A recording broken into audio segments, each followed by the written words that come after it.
नमस्कार, मी हेमंत देसाई ऑफिशियल या माझ्या यूट्यूब चॅनलमध्ये आपलं मनापासून स्वागत. जंतर मंतरवर अभिजित दिपके हा उपोषणाला बसलेला आहे. सोनम वांगचुक यांना सक्तीने एका चादरीत गुंडाळून साध्या वेशातल्या पोलिसांनी गुपचूप, म्हणजे कोणाला काही पत्ता लागण्याच्या आतच तिकडनं उचलून सफदरजंग या इस्पितळात नेलं. आणि सोनम वांगचुक यांच्या पत्नी सुद्धा उद्विग्न झाल्या आणि त्या म्हणाले की त्यांच्यावर कुठले उपचार केले जाणार त्याची ही माहिती मिळाली पाहिजे, आणि त्या कोर्टातच गेल्या. त्यांचं म्हणणं होतं की एक खाजगी इस्पितळ, दिल्लीमधलं प्रसिद्ध वेदांत हॉस्पिटल, त्या ठिकाणी त्यांना ॲडमिट करावं अशी त्यांची इच्छा होती. पण हायकोर्टाने सरकारची बाजू घेतली आहे. हायकोर्टाने सांगितलंय की त्यात काही चूक झाली नाही, त्यांना निर्णयामध्ये ज्या पद्धतीने निर्णय सफदरजंग इस्पितळातच त्यांना ठेवावं.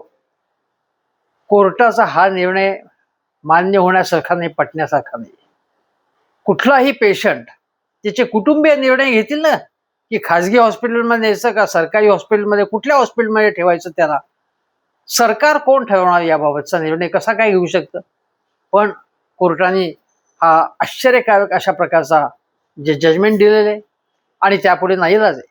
पण सोनम वांगचुक हे जर खाजगी इस्पितळात असते तर ते बाहेर येऊन उद्याच्या मोर्चामध्ये, जो जंतर मंतरवरून संसदेवरती जाणारा मोर्चा, प्रचंड मोर्चा निघणार उद्या, ज्यामध्ये देशभरातले असंख्य तरुण तरुणी, कुठल्याही संघटनेतले नाही पण ज्यांना आस्था आहे शैक्षणिक पद्धती सुधारण्यामध्ये, पेपर फुटी थांबावी याबाबत आपला आक्रोश जो आहे त्यांचा, तो त्यांना सरकारपर्यंत पोचवायचा आहे.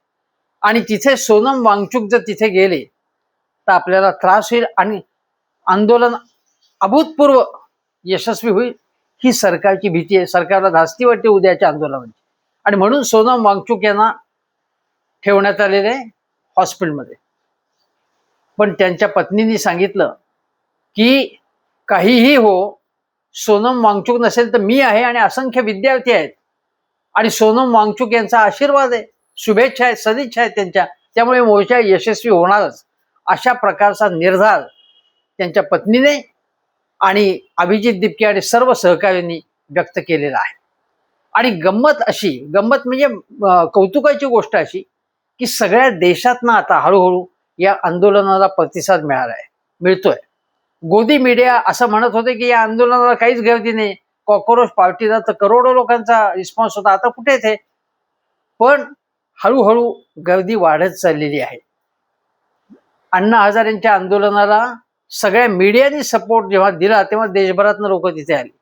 पण या गोदी मीडियाने या आंदोलनाला यशस्वी होऊ नये आंदोलन, यासाठी जे जे करता येईल ते करणं सुरू ठेवलेलं आहे. शेतकरी आंदोलन जेव्हा झालं तेव्हा शेतकरी आंदोलन बदनाम कसं होईल, त्यामध्ये खलिस्तानी कसे आहेत, देशद्रोही कसे आहेत, अशा प्रकारचे आरोप करण्यात आले मीडियाच्या माध्यमातून. आणि आताही हे जे चमचे त्यांचे लोक आहेत सरकारचे किंवा भारतीय जनता पक्षाचे जे चमचे आहेत, जे हुजरे आहेत, ते सोनम वांगचुक यांची बदनामी करतात की त्यांनी देशासाठी काय केलं म्हणून.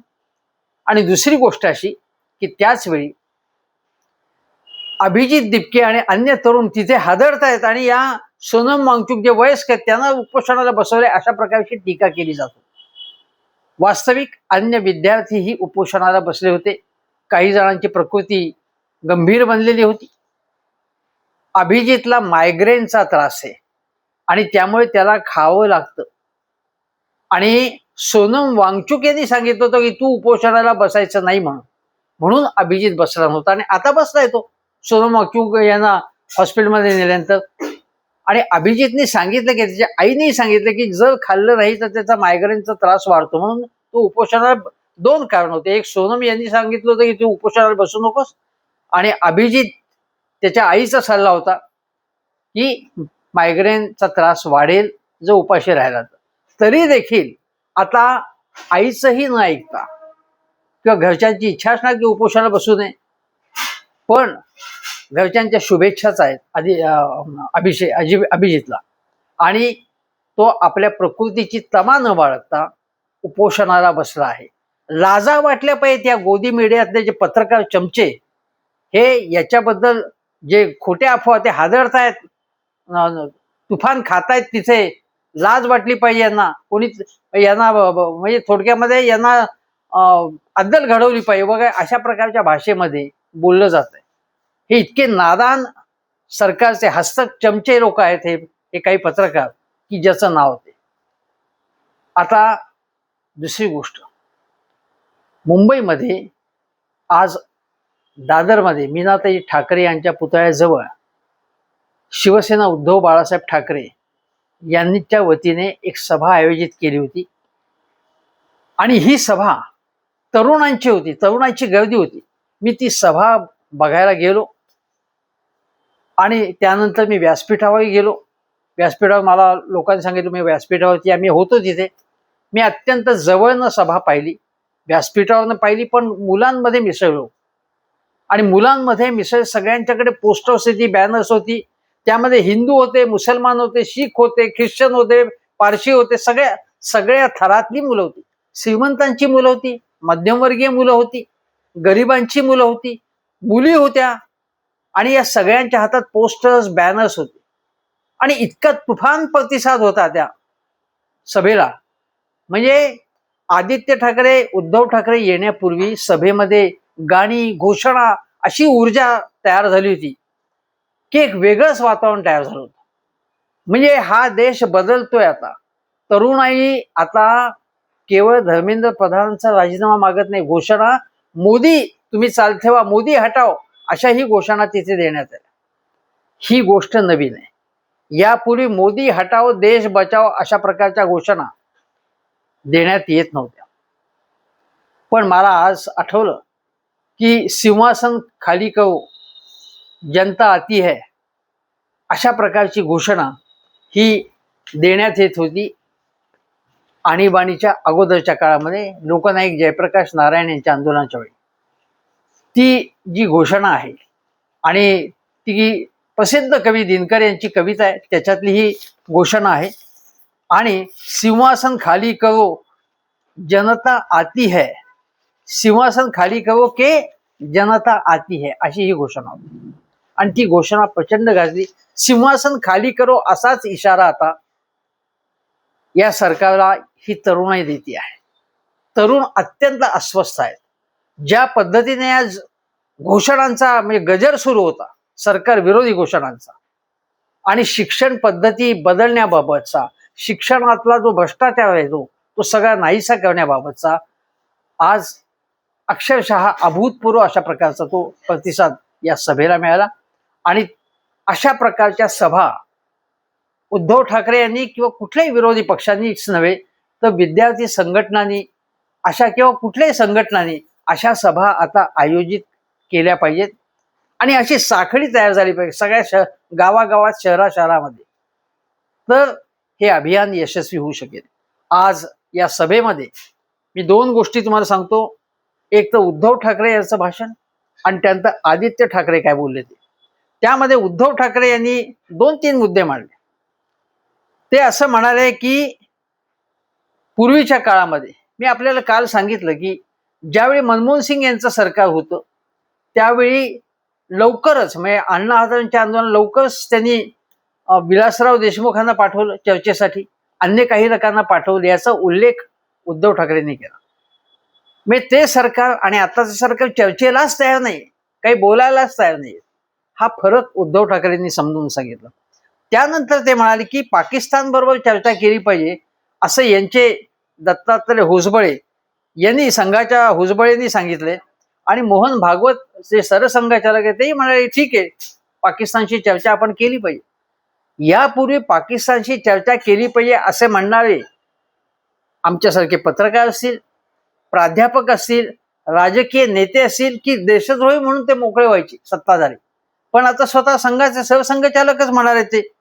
आणि या आपल्या या सैनिकांसाठी ज्यांनी काही काम केलेले, ज्यांनी त्यांच्यासाठी मदतीसाठी, सैनिकांच्या सहाय्यासाठी काही गोष्टी केलेल्या आहेत, त्या सोनम वांगचुक यांच्याशी चर्चा करायलाच हे सरकार तयार नाही. ही विसंगती नाही का? म्हणजे पाकिस्तानशी तुम्ही चर्चा करणार पण आपल्या सैनिकांना मदत करणारी काही कामं केल्यामुळे सोनम वांगचूक त्यांच्याशी चर्चा करणार नाही तुम्ही, हा काय प्रकार आहे, असा सवाल उद्धव ठाकरेंनी विचारला आणि तो अतिशय योग्य आहे.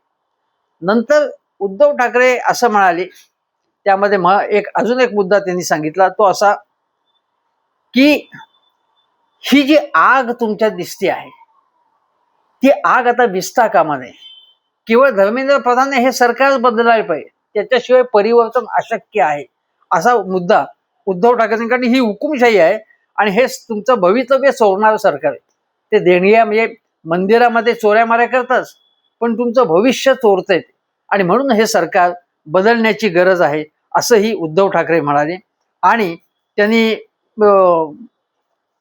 असं शेवटी म्हटलं की चादरीने तुम्ही जरी वांगचूक यांचं आंदोलन झाकण्याचा प्रयत्न केला तरी सत्य कधीही लपणार नाही. तुमच्या म्हणजे तुम्हाला माहिती आहे प्रसिद्ध वाक्य, सत्य परेशान हो सकता है, सत्य पराजित नाही होता.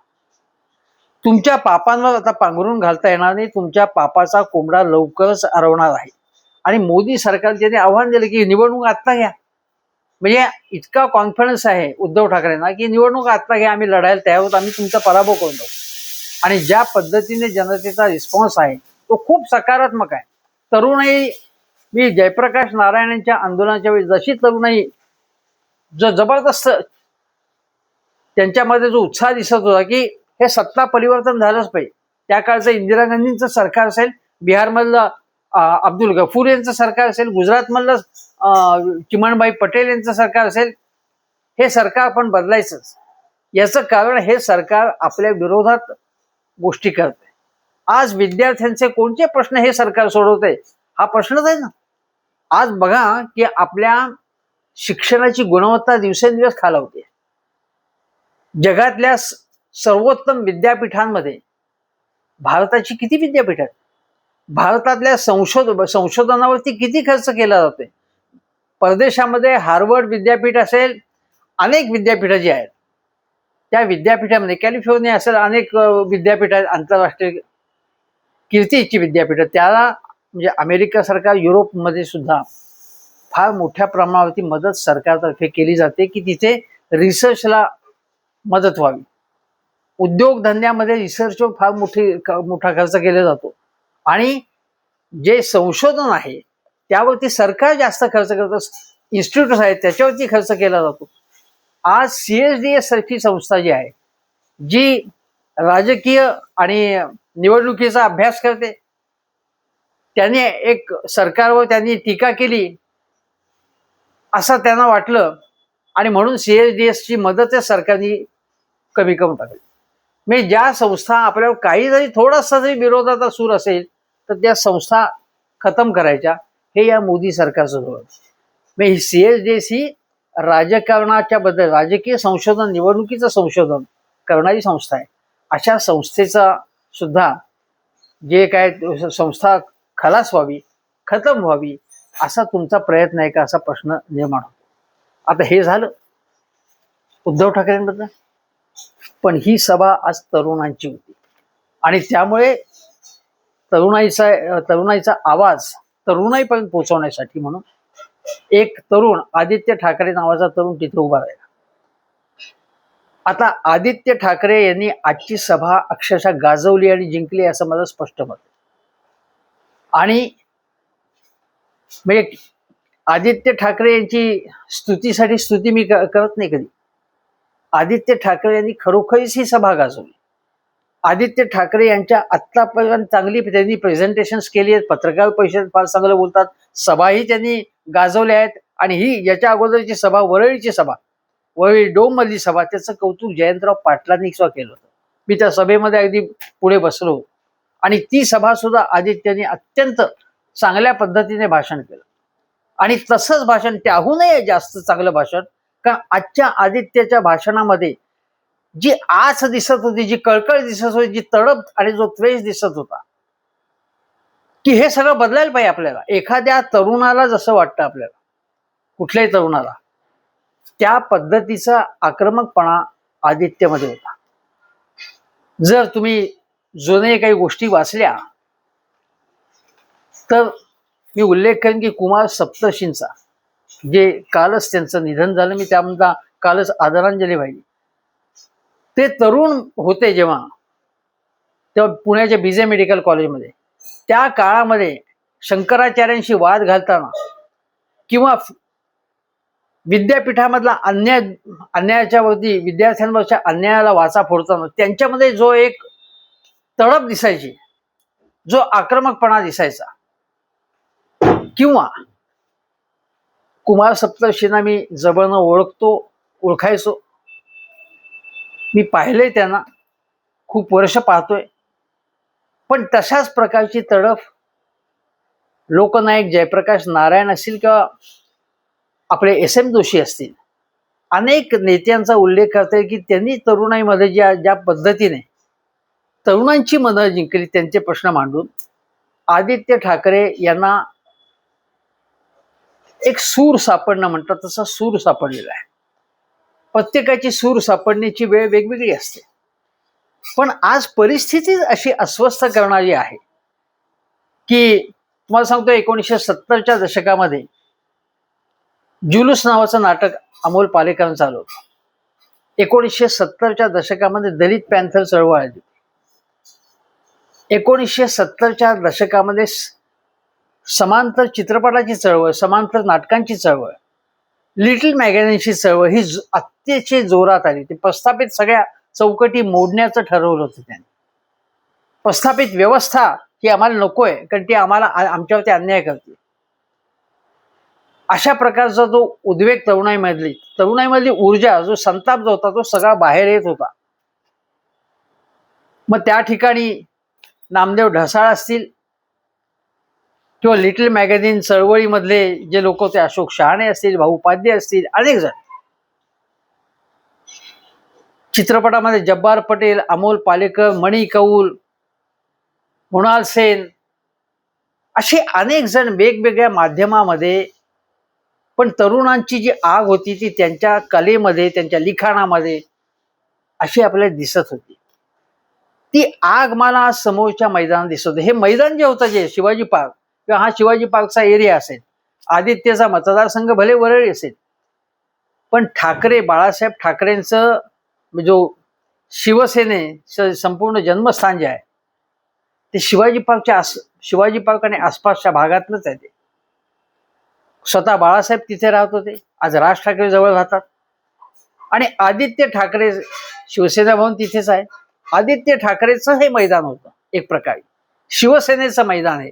शिवसेना म्हणजे असली शिवसेना म्हणजेच उद्धव ठाकरे आणि आदित्य ठाकरे यांची किंवा त्यांच्या सहकाऱ्यांची शिवसेना. एकनाथ शिंदेची जी शिवसेना आहे ती आत्मा ज्यांनी विकलाय आपला, त्या आत्मा विकला गेलेल्यांची गुलामांची सेना आहे, ती शिवसेना नाहीच. आणि त्यामुळे ते अत्यंत लाचारी करणं किंवा लोटांगण घालणं मोदी आणि शहानपुढे, तेवढ्या पलीकडे काही करत नाही.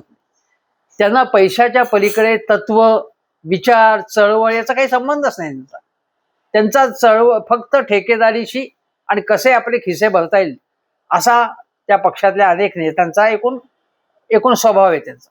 त्यामुळे त्यांची चर्चा करण्याचं कारण. पण आदित्य ठाकरेंनी आज जी तरुणाईची सळसळ आहे, जी आग आहे, ती आपल्या शब्दातनं व्यक्त केली. आणि भले तुम्ही म्हणाल की मी त्यांची का तारीफ करतोय, पण त्यांच्या जीवनातला आजची सभा हा एक महत्वाचा टप्पा आहे, महत्वाचं वळण आहे. आणि त्यांना एक प्रत्येक नेत्याला, म्हणजे राज ठाकरे जेव्हा बाहेर पडले शिवसेनेच्या, महाराष्ट्र नवनिर्माण सेना स्थापन केली आणि त्यावेळची त्यांची जी पहिल्या वर्षातल्या सभा होत्या त्यांच्या, किंवा पहिली मला आठवते पत्रकार परिषद सुद्धा, त्यामध्ये दिसलं की ही हॅज अराइव्ड म्हणतो ना, त्या पद्धतीने राज ठाकरे शिवसेनेपेक्षा माझ्या मते की मनसे स्थापन झाल्यानंतर पहिल्या काही वर्षामध्ये ते लोकप्रियतेच्या लाटेवर स्वार झाले. आज आदित्य ठाकरे यांनी आज तरुणांशी ज्या प्रकारचा संवाद साधला तो अतिशय चांगल्या पद्धतीने सांगितला. त्याचे दोन चार गोष्टी मुद्दामून सांगण्यासारख्या आहेत. त्यांनी जे काही मुद्दे मांडले आदित्य ठाकरे यांनी, ते असं म्हणाले की या मंत्रिमंडळात कोण चांगलं आहे, मी कोण चांगला परफॉर्मन्स आहे. धर्मेंद्र प्रधान यांचा तर आपण राजीनामा शिक्षणाची वाट लावली त्यांनी. जयशंकर जे परराष्ट्र मंत्री, पासपोर्ट मधलं आपलं रँकिंग खाली आलेले. अश्विनी वैष्णव हे रेल्वे मिनिस्टर किंवा रील मिनिस्टर आहेत, आणि निर्मला सीतारामन आपला उपाय कुठे चाललाय, आपली इकॉनॉमी कुठे चालली आहे, ह्या सगळ्या गोष्टी त्यांनी सांगितल्या. आणि पियुष गोयल म्हणजे त्यांनी आता ट्रेड डील आपलं झालंय का झालं नाहीये, ते कशा प्रकारचं डील करतात याबद्दल फार मोठी शेतकऱ्यांमध्ये आक्रोश आहे. या सगळ्या मंत्र्यांचा उल्लेख आदित्य यांनी केला आणि इथेनॉलचा उल्लेख केला. आज इथेनॉल बद्दल आदित्य ठाकरे म्हणाले की आज आपल्या सगळ्यांना वाटतं की चांगली गाडी असावी, पण मी गडकरींचा उल्लेख केला नाही. गडकरींच्या वर प्रचंड टीका एकदम सुरू आहे. गडकरी जे सतत कौतुकाचा विषय असतात त्या गडकरींच्या वरती सुद्धा आदित्य ठाकरे यांनी अप्रत्यक्ष टीका केली की E20, E30, E35 हे इथेनॉल म्हणजे काही ईव्हीएम मशीन आहे का, अशा प्रकारची टीका आदित्य ठाकरेंनी केली. आणि त्यांनी सांगितलं की मुंबई अहमदाबाद असेल, मुंबई गोवा असेल, मुंबई नाशिक असेल, या सगळ्या रस्त्यांची स्थिती बघा काय. आणि ते म्हणाले की सरकारचं चांगलं इंटेंट हेच मिसिंग आहे, त्यांचे हेतूच संशयास्पद आहेत. मिसिंग लिंकचा एक अप्रत्यक्ष त्यांनी उल्लेख केला, तेव्हा त्याला त्यांच्या या वाक्याला प्रतिसाद मिळाला. आणि ते म्हणाले की आज हे लोक आपल्याला भूतकाळाची चर्चा करतात. मी नेहरू पंतप्रधान झाले पण वल्लभभाई पटेल व्हायला पाहिजे होता का, नेहरू श्रेष्ठ का वल्लभभाई पटेल श्रेष्ठ. आणि शिवाय धर्म प्रांत जात पात याच्यावरनं लढवत असतात. आजचा काळ हा AIचा आहे, आजचा काळ हा सायन्सचा आहे, नॉलेजचा आहे, नॉलेज इकॉनॉमीचा आहे. पण आपण बोलतो भूतकाळ, म्हणजे गांधी विरुद्ध सावरकर हे डिबेट्स आपल्याकडे होतात. आजच्या तरुणांच्या फ्युचरची आपण चर्चाच करत नाही आणि हे सरकार सुद्धा चर्चा करत नाही. ती चर्चा व्हायला पाहिजे. आणि ते म्हणाले की we want to fight for future, भूतकाळासाठी नाही भविष्यासाठी आपण भांडायला पाहिजे. या वाक्याला त्यांच्या चांगला प्रतिसाद मिळाला. आणि त्यांनी अजय बांगा जे वर्ल्ड बँकेचे भारताचे प्रतिनिधी आहेत, भारत म्हणजे वर्ल्ड बँकेचे अध्यक्ष आहेत, आणि त्यांनी असं म्हटलं होतं की पुढच्या 10-12 वर्षात 120 कोटी लोक म्हणजे आपले वर्किंग आहेत, पण जगामध्ये जॉब्स फक्त 40 कोटीच निर्माण होणार, म्हणजे जॉब ऑपॉर्च्युनिटीज. आणि आपली लोकसंख्या तर जी आत्ताच ती 140 कोटीच्या वर गेली, आपल्याकडे 120 कोटी लोक वर्किंगमध्ये असणार. मग यांना कामं कसे मिळणार. आदित्य ठाकरे म्हणाले की या सगळ्या त्या 80 कोटी लोकांना आपण फुकट खायला देतो, तसं या सगळ्यांना फुकट द्यायचं खायला, आणि तो विकासाचा तो मार्ग आहे का. आपण जॉब्स कुठून देणार आहोत याचा काही विचार केला आहे की नाही. मला आठवते की अजय बांगा हे माझ्या आठवणीप्रमाणे हिंदुस्तान लिव्हरचे अध्यक्ष होते. हिंदुस्तान लिव्हर या कंपनीमध्ये त्यांच्या अगोदरचे सुद्धा अनेक त्यांचे MD किंवा चेअरमन, मी काही चेअरमनशी माझं बोलणंही झालेलं आहे.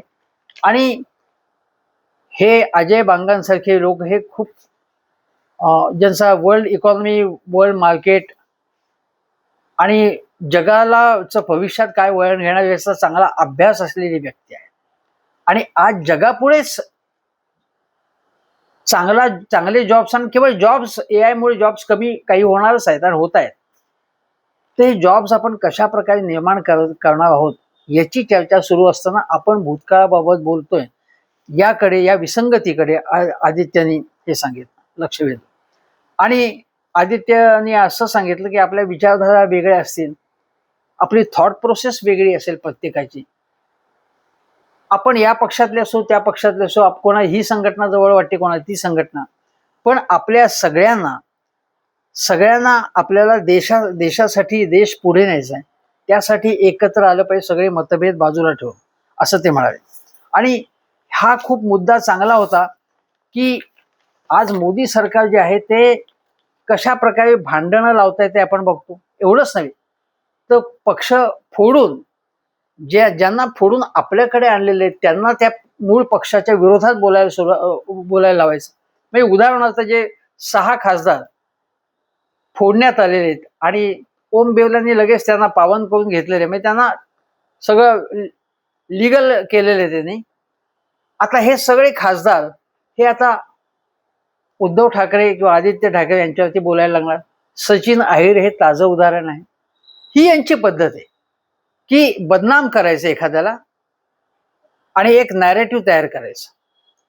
आणि पुन्हा बघा यांच्यामध्ये हे पाकिस्तानला जवळचे आहेत, यांच्या कुठल्या तरी मोर्चामध्ये काय पाकिस्तानी झेंडे नाचवले गेले किंवा कोणी मुस्लिम अतिरेकी त्यांच्या बरोबर आहे, त्यांच्या जवळच आहे, अशा प्रकारचे एक खोटे नाटे आरोप करायचे आणि ते खलनायक आहे तसं दाखवायचं. किंवा उद्धव ठाकरे यांचा पक्ष असेल किंवा काँग्रेस असेल किंवा राष्ट्रवादी शरद पवारांचा पक्ष असेल किंवा तृणमूल काँग्रेस असेल, यांचं राक्षसीकरण किंवा दैत्यकरण करायचं की ते विलन आहेत असं लोकांच्या पुढे ठेवायचं.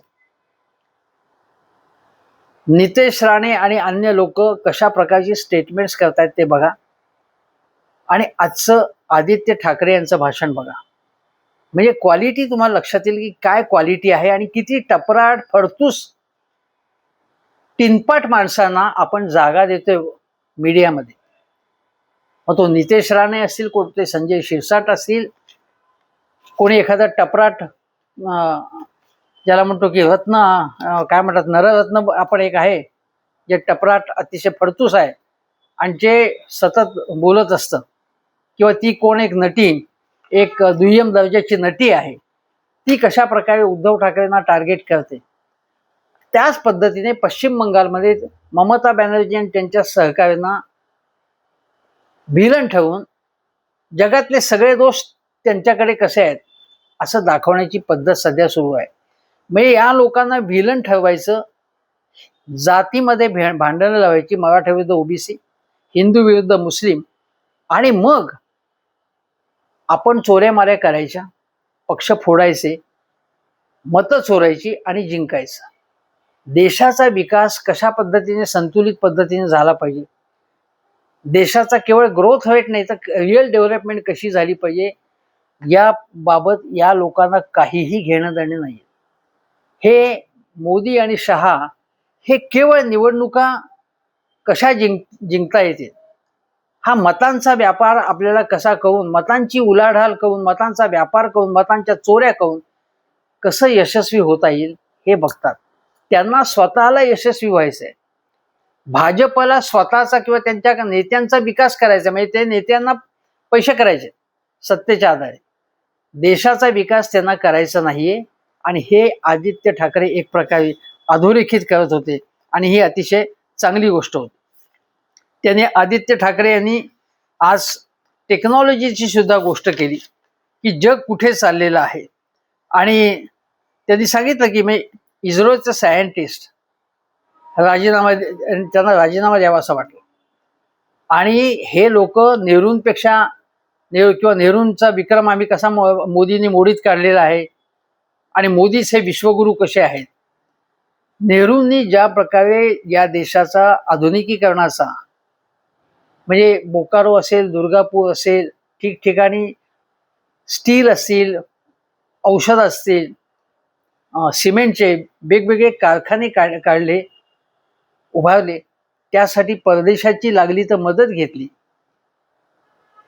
IIM आणि IIT तर उभ्या केल्याच, पण कला क्षेत्रापासून शिक्षण क्षेत्रापासून वेगवेगळे इन्स्टिट्यूशन्सचा पाया उभा केला. सायंटिस्टना सन्मान दिला त्यांनी. आणि हे ज्यांच्या शिक्षणाचा आता पता नाहीये, काय शिकलेत ते, हे लोक नेहरूंबद्दल बोलणार, नेहरूंपेक्षा हे नरेंद्र मोदी श्रेष्ठ म्हणणार. कुठल्या प्रकारचं नॅरेटिव्ह तयार केलं जात आहे हेही आदित्य ठाकरे याच्यामधनं एक प्रकार हे अधोरेखित झालं. आदित्य ठाकरेंनी स्पेसएक्सचा उल्लेख केला. जगामध्ये अंतराळामध्ये म्हणजे अनेक कंपन्या, म्हणजे एलन मस्क पासून अनेक जण आज अवकाशामध्ये यान पाठवायचं, सॅटेलाइट्स पाठवायचे, आणि जसं आपण चांद्रयान तसं सगळ्यांची त्या ठिकाणी खाजगी कंपन्या पुढे येत आहेत आणि स्पेसमधला व्यवसाय वाढतो आहे, वेगवेगळ्या प्रकारच्या इकॉनॉमीज वाढत आहेत. पण आपल्या देशात वैज्ञानिकांना सन्मान दिला जात नाही योग्य प्रकारचा, इंटेलेक्च्युअलचा सन्मान केला जात नाही. आणि कोणालाही थोडंसं जर वेगळा लाईन मांडली तर त्याला देशद्रोही ठरवलं जातं. आणि या गोष्टी सगळ्या आदित्यनी ज्या पद्धतीने मांडल्या आज, त्या खूपच चांगल्या पद्धतीने मांडल्या. आपण त्याचं भाषण ऐकलंच असेल, आदित्यचं भाषण. पण जे काही माझ्या हातनं मिस झालं असेल, त्यांनी सांगितलं की TET, MPSC हे फुटतो, शाळामध्ये बाथरूम्स नाही, सॅनिटरी नॅपकिनची सोय नाहीये, वीज नाही अनेक शाळामध्ये, आणि सरकारला शिक्षणाचीच गरज वाटत नाही. एक एक CM बघा काय लायकीचे आहेत, आणि देशाला शिक्षणापासून यांना जवळजवळ वंचितच ठेवायचंय अशी परिस्थिती आहे.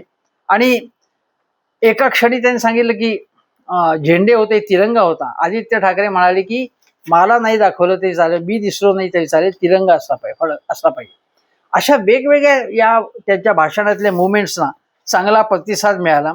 आणि आज ज्या प्रकारे ही सभा झाली, त्या सभेचं जसं आदित्य ठाकरेंनी सभा जिंकली, आणि मी असं म्हणेन की आदित्य ठाकरेंनी आता इथे थांबता कामा नये.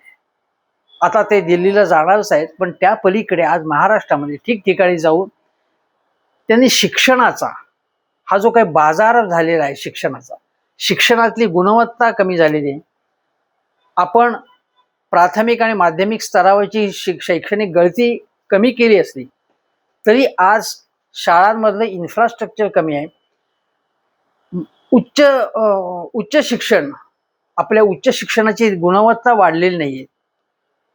कौशल्य विकासाच्या आपण गोष्टी करतो, पण त्याच्यामध्ये केवळ स्किल डेव्हलपमेंटच्या नावाने भ्रष्टाचार मोठ्या प्रमाणात झालेला आहे. आणि आज आयसर सारख्या संस्था ज्या मनमोहन सिंग यांच्या काळामध्ये स्थापन झाल्या, आणि त्या आयसरचा उल्लेख मनमोहन सिंगांना त्याबद्दल दुवा दिला पाहिजे, पुण्यामध्ये सुद्धा आहे. अशा वैज्ञानिक संस्था आणि उद्योगधंदे यांच्यामध्ये एक लिंकिंग असलं पाहिजे. ज्या पद्धती कृषी विद्यापीठांनी जे संशोधन केले ते शेतकऱ्यांबरोबर पोचलं पाहिजे, पोचत नाही आज. असे अनेक विषय आपण मांडले पाहिजेत. आज महाराष्ट्राच्या इकॉनॉमीची अवस्था काय, महाराष्ट्राची इकॉनॉमीची वाट लागलेली आहे आणि इम्बॅलन्स वाढलेले. केवळ शहरांमधले आणि ते सुद्धा मुंबई, पुणे अशा मेट्रो सिटीजवरतीच लक्ष द्यायचं, आणि आरोग्य, शिक्षण या गोष्टीकडे पूर्ण दुर्लक्ष करायचं. आणि केवळ मुख्यमंत्र्यांनी अमुक दिलं, एकनाथ शिंदेने अमुक दिलं, अशा प्रकारे त्या व्यक्तीचा डिमडिम वाजवायचा, पण मूळ प्रश्न सोडवायचा नाही. संतुलित विकास देशाचा आणि महाराष्ट्राचा व्हायला पाहिजे.